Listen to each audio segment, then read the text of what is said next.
Hey everybody, welcome back to another show and tell video. Today we're going to look at some examples of the AKM pattern of bayonet. We won't specify whether or not these are, we could actually, Type I versus Type II, and we're not going to try to identify the country of origin, although I will mention how they were advertised as they were sold. Whether or not that was accurate or not remains to be seen. I'm no expert, and through research on the internet it has opened even more questions in my mind as to so many variations of this type. But you can also see also the number of similarities between these as well. So we will just start with the one closest to us, and we'll take these out of frame. We'll leave them in view though. This is, you can see, just through plain observation, we have a scabbard, no frog unfortunately with this example, and this one was advertised, I believe, as an East German. This would be a Type II AKM type of bayonet, and if I recall correctly, this one was quite coated with a preservative material, which I had to clean off. Took a little bit of time, but it cleaned up quite well, although if you hear, still a bit of gumminess in the release mechanism back here. So looking at the scabbard, we do have some numbers, and you can see it's a stamped pattern. Is folded over, and then there you have a seam. You can see that goes right around there, and then kind of disappears. So it's interesting how this is actually put together, and simple and yet pretty strong the way things are attached, and they can be mass produced. So we have our cutting tool at the end here, which you can use to wedge with a notch in the bayonet. I'm getting a battery warning, so we may end up refilming this, but the bayonet still has some gumminess to it. But most AKM pattern bayonets have this sort of kerf. It's not sharp, but it is definitely edged. Top and bottom up to that point. We have a pretty wide kerf on one side and flat edge on this side. And just to round out on the scabbard, you can see the various attachment points for the frog, etc., which will be actually more in detail on the other examples. Number, do we have a matching number? No, we do have matching number on right there, which is good. You also see how there's a little bit of a springiness to the internal sleeve for the scabbard. Metal release mechanism screwed on. Also have some sort of pin to the tang, as well as our various connecting points. I'm not an expert at this, but let's see. Yeah, I can get this to work. Am I doing this right? Well, this may not be truly functional, but you kind of get the idea. This would be a cutting point.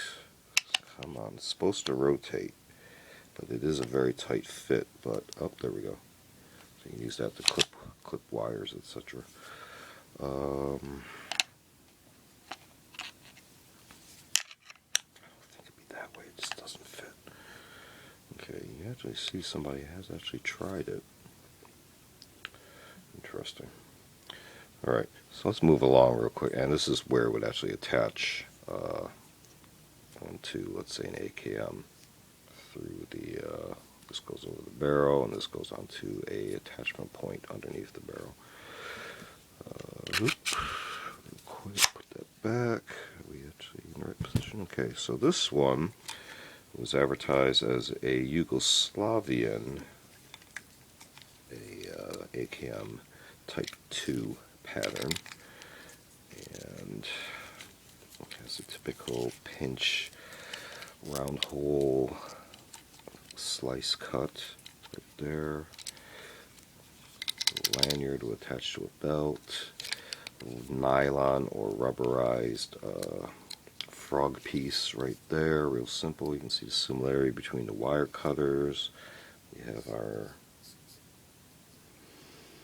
looks like it's actually hand electro penciled in. We also have a big number, long number there, and you see how it's bulged, and for a pocket where the lanyard can attach. Not as ribbed as this one in the stamping, but very similar attachment points for the cutting lug, etc. So if we check the bayonet itself, you can see the similarities again with the pattern and the attachment points. This one does have a brown kind of very hard plastic handle. This one has a very crisp release mechanism, and see the channels are very similar. The only thing real different is the color, but the material of the handle. Number wise, we might have a match. So move along to our third example. So this one is a slightly different frog. That one comes off nice and easy. You can see how this one has the cross latch higher up the handle. That allows this whole thing to slip out. Nothing really specific about this, but it's leather, and you can see how the same type of hole and slash loop is used there to retain that. This also helps this from sliding around as well. Numbers and letters, same cutting tool mechanism, different color on the welding point. This does not have the lanyard, but that's where it would go. And number wise, we do have a match. Nice. So this one I believe is a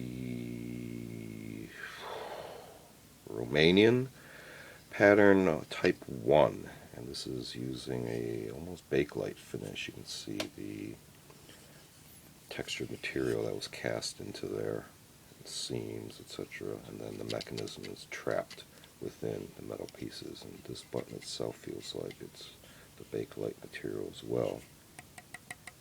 Very hard, has a nice tone to it, multiple pinpoints. Blade wise, again, our recognizable pattern.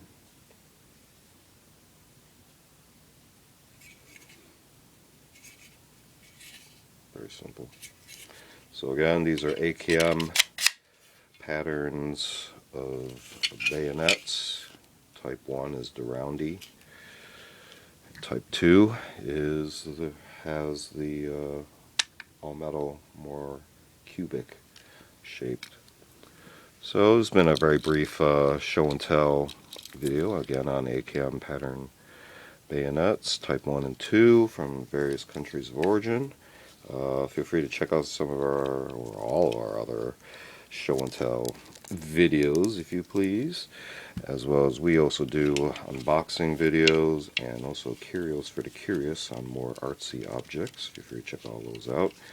Feel free to like and subscribe, and as I try to fiddle with this to show how this goes back real quick.